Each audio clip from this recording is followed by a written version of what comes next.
Andrew! Yes! Hold on. Oh. I'm revealing my Stormtrooper Rebel Scum podcast t-shirt that we got for Celebration 2017. What year was it? 2017. It was a minute ago. It was quite a minute ago now. Yeah, 2017. 2019 is in Chicago. That is where you are headed. We are headed. So things are looking good. But we got another episode of Never Tell Me the Odds. For all of you Patreon out there, thank you so much for supporting us here on the Rebel Scum podcast. We really, really appreciate it. Do you appreciate it, Andrew? I appreciate it even more than you. Also, I appreciate all of you that subscribe to Andrew Fantasia's YouTube channel and then immediately hit unsubscribe after giving all of his videos a thumbs down. False hope. That's what we're all about at my channel. I thank you all for doing that. You all won the challenge, and you all win my good thoughts. Mm-hmm. That was the contest. That was we did that contest the other day. I don't know what day of the week it is because we're recording this way early in advance. Mm-hmm. So thanks everybody for showing up to Toronto Comic Con and checking out Andrew's book Side Scroller. Yay! I'm gonna get it. Hold on, it's right over here. You sold 355,000 copies that day. That's right. That's right. So many. That one day. In fact, and actually, Ron Perlman bought a copy off of me. I hope. Ron Perlman, because he was promised by Guillermo del Toro to play a role that would later be recast. Mm-hmm. That's right. Do you think Hellboy looks good? I think it looks fantastic. I was okay with the first trailer. I thought it was decent. I don't know if they released the second one. If they have, I haven't seen it. But I'm excited. I like the cast. I like Hellboy in general. He's got like a really dense mythos, lots of cool characters. So I'm excited to see them dive into that. Okay, you're speaking a foreign language to me. I don't know what any of that is. All right, let's dive right into Never Tell Me the Odds. Mm-hmm. I'm going to go first. You're going to go first this week. This week's odds are just whatever we felt like doing odds on this week. Mm-hmm. No theme. Themeless, whatever day of the week this is. All right, you ready? Oh, you better believe it. What are the... Oh, by the way, before we start. Yes. The odds of me not downloading this in time and it being deleted off of your computer. 400%. Because that happened to an Unleashed that was supposed to air last week, guys. We apologize for that. Yeah. Yeah. And it was a good one, too, I bet. It was about Luke Skywalker, the clone. No, yeah. It wasn't about the clone. It was about the real one. But regardless, it's okay. We'll make something better in its place. Like this one, for example, because I'm about to drop a question on you. What are the odds, James Timothy Razile, that... That's not my name. No, it isn't. That Episode 9's title will contain the word hope.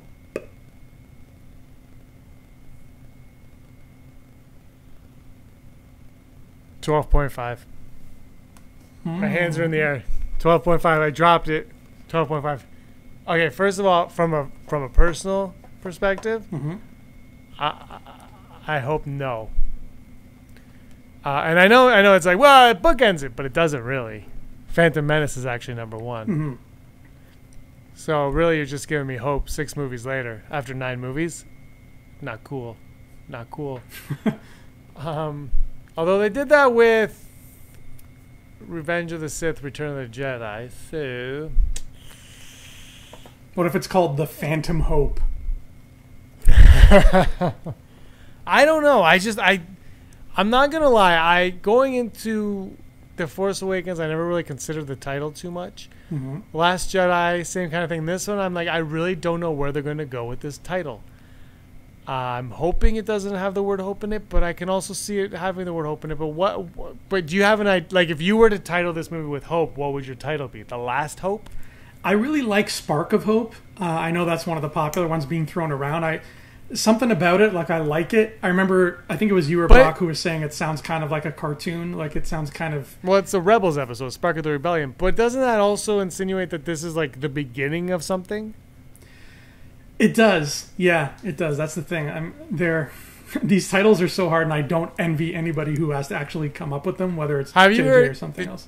Did you hear our episode a few weeks ago? Scotty Hot posted something and somebody wrote down that they thought the episode 9 title should be Duel of the Fates. Yes, and that was actually fantastic. I remember seeing that, and I loved it. At this point, I'm happy with a lot of the theories. I just don't want it to have the words Force or Jedi, because we've had that in this trilogy already. Like there was that whole thing about balance of the Force, and I'm like, it doesn't sound nice when you got Force Awakens, Last Jedi, Balance of the Force. Like it's too soon, you know. Yep. So I think they should give it whether Duel of Fates or not, they should name it after one of John Williams' pieces. What's the name? What's the title of the score? The main theme. Across the Stars. One of my favorite John Williams pieces. That'd be beautiful. But what's the actual name of the one that comes up at the beginning of the movie? That's got a name that's not just Star Wars theme, which we all know it as. Oh, the crawl music? Yeah. I think it's just called main theme. Okay, I'm going to Star Wars crawl theme name. This is not going to work well for what I wrote. If you look at Star Wars main theme on the okay, you know, if you could just tell me what is the Star Wars song? Star Wars soundtrack. Thank you. What was the original title of Star Wars? What instruments were used in the Star Wars theme song? What movie? What Star Wars movie has the best music? Maybe the movie will be called Yub Nub. Yub Nub. Oh, it's main title. Main title. Main title. Yeah. I thought it had a name. No, it's I thought it was like. How about this one? The Little People Work. That must be a Jawa track tune. Yeah. Mouse Robot blasting off. I think that's a good one. Mm-hmm. The Return Home. The Return Home. That sounds like a Star Trek movie. The Throne Room and end title. We could call it like Kylo's Noble End. Oh God! But so I'm going to go 12%, 12.5% on yours. It should probably be higher. That's kind of ridiculously low. But actually, no. I'm going to go 39%. I'm going to go thereabouts too. I'm going to go 44. You're right. It's not a bookend technically, but I feel like enough people see it as one that if Disney comes up with something good with the word hope, I think like the powers that be will okay it pretty quickly. Well, hope could be... Look, there could be a title that works for a final film with the word hope in it. And if it's Spark of Hope, maybe along the way, we understand why it's called that. That's all. Like, we'll see. I don't know. All right, my turn. My odd is less exciting than yours. The odds of a Jason Sindula young adult novel. A Jason Sindula novels, like a whole series, YA series about Jason Sindula. 50 Shades of Green? Well, that's not YA, Andrew. This would be like Hunger Games style, bro. It was written like it was YA. Hey-oh! No, I see what you mean. I like this. Let's go for...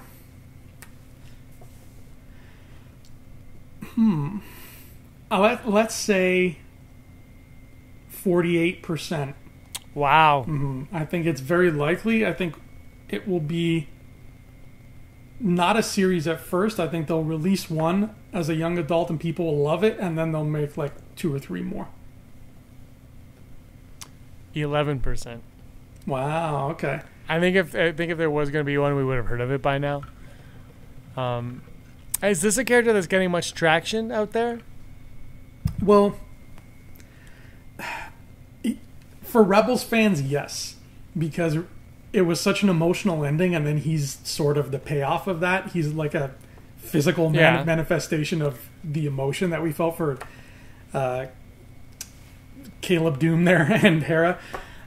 So having him exist and then not using him is okay, but people are going to ask questions. They're going to be like, where is he? It's not like this happened, at the end of episode 9 where we can just be like, oh, okay, so I guess he lived on and blah, blah, blah. Like, no, this happened like in the middle of this saga. So it's like, well, so where's he been? Where's this boy been at?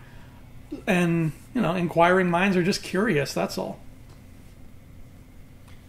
Yeah, I just don't see anything written up about him anymore. It's like it happened, everyone's like, oh, and then it's just kind of like, oh yeah, green hair. I'm down for it though. I mean, I don't know if I'd read it, but because it'd be young YA, and I'd be like, too good for that. But maybe I would. What's your next odd?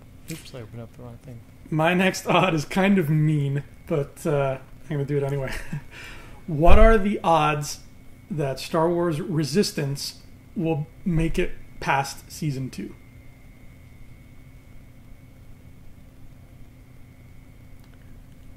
Um, 100%. I like that confidence. If they have story that they want to tell more of, 100%. Now maybe this is only like a 2-season series, and they're like, maybe they already have the end game for this series. Because the problem with it is it happens so close to The Force Awakens. Yeah.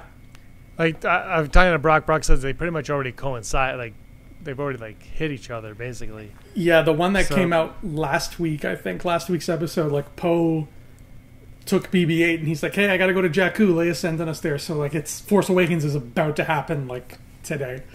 So random. Yeah. Like, I mean, it's just so fast. Like, So where are you gonna go now?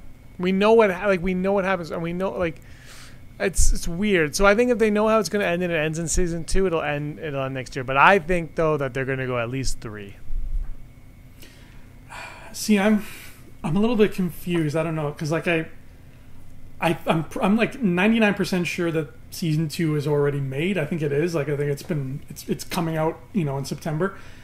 And if they're already at Force Awakens now, then I can only assume that season 2 will be about the year between episodes 8 and 9.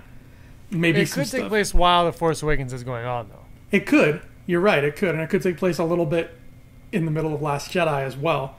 So, like, initially, the only way I saw that they could possibly do a season 3 was if it was, by that point, episode 9 will have come out. So it'll be like them saying, oh, well, let's fill in the blank. What happened during that year? Tune into Resistance to find out. Because you can't have a Resistance unless you're fighting the First Order and that war going on. I don't know. So if season 2 covers that ground already, if it covers that 1 year gap between 8 and 9, then season 3 runs the risk of just dragging that out. And I think at that point, once 9 is out, we won't really care about that story so much anymore. So unless they find a way to kind of make it evolve, I don't see it going longer than 2. But I do see where you're coming from as well. So I'm going to go 65. Interesting. Mm-hmm. And the final odd this week. The odds of any of our odds being right. The final odd. The odds of Qui Gon Jinn appearing in Star Wars Episode 9: A Spark of Hope. Did you know that they have pod racing on Malice there, James? It's very fast. Very dangerous. Very dangerous. Yeah. I would love it. He showed up in Spark of Hope. And he's getting a lot of love lately. I don't know if it's just because it's the 20th anniversary, but he gets name dropped a bunch in Queen's Shadow. He's obviously going to be Master and Apprentice. There's a lot of Qui-Gon love right now. I'm going to say 70% he shows up in Spark of Hope.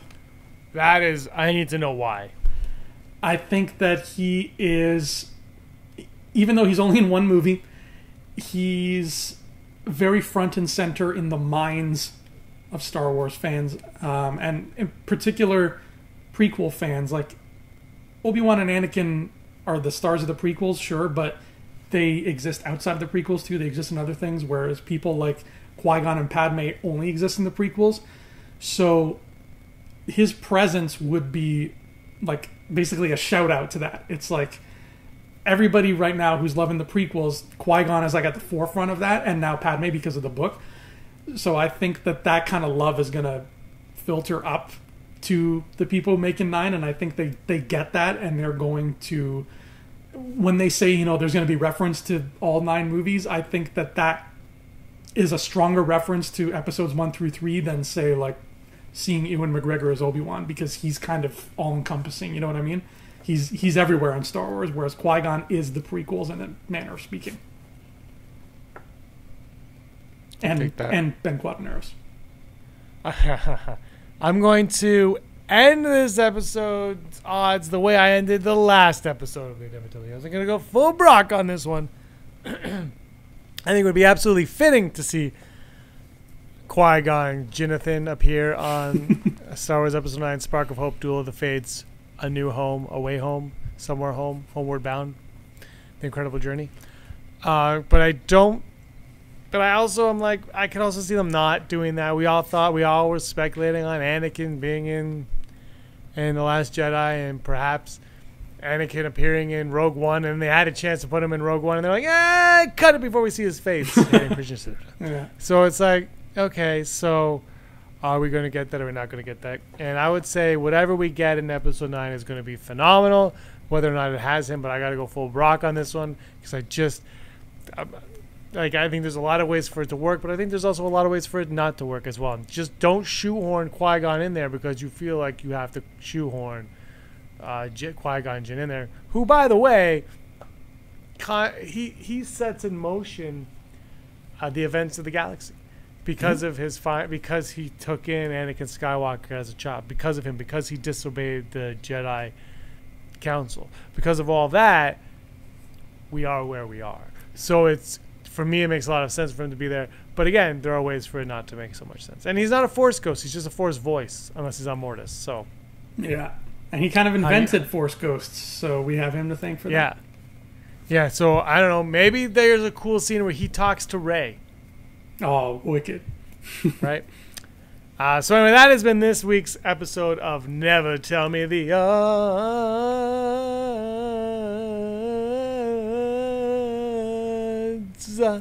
I've been taking singing lessons. How'd I do? We lost all of our Patreon. I'm opera clapping for you as we speak. All right, this has been a lot of fun. We'll have to do it again next week, Andrew. Yes, we will. All right, thanks so much for watching, guys, and thanks to you for all of your support here at the Rebel Scum Podcast Patreon page and the YouTube channel. It really means a lot to us. And until next time, may the force of others be with you. Always. Hey scumbags, thanks for watching. Don't forget to give us a thumbs up on our video. As always, please subscribe to our YouTube channel, Rebel Scum Podcast, for all the latest videos.